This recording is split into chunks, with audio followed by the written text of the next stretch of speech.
Cinema பாட்டும் memory ஆகுது. இது சப்ஜெக்ட் மட்டும் ஏன் மெமரி ஆக மாட்டேங்குது? நான் இன்னைக்கு பெரிய ப்ரொஃபசர் தான்.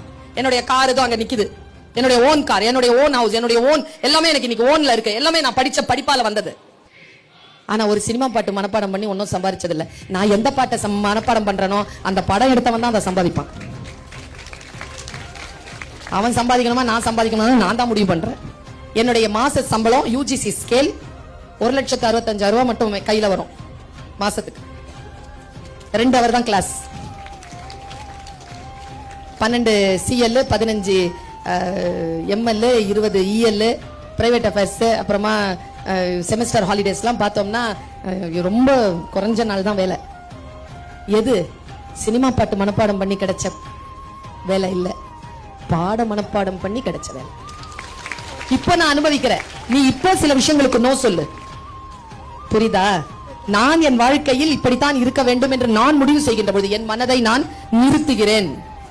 ஆர்வம் எங்கே போகிறதோ அந்த ஆர்வத்தை கட்டுப்படுத்து குழந்தைய. நான் வந்து ரிலாக்ஸ் ஆகி ஒரு சில விஷயங்கள்ல என்ன அப்படியே தண்ணி மாதிரி இதை இந்த பாட்டில் இப்படி கீழே கொட்டிட்டேன்னு வச்சுக்கோங்க, ஃபுல் பாட்டில் அது பாட்டுக்கு ஓடிரும். அப்படி நிறுத்தணும் பாட்டில், மனசு அப்படி நிறுத்தணும். படிக்கும்போது அப்படி நிறுத்தணும். நான் ஒண்ணு சொல்றேன், இந்த உலகத்திலேயே ஒரே ஒருத்தர் தான் நம்மளை காப்பாற்ற முடியும், அது நாம மட்டும் தான்.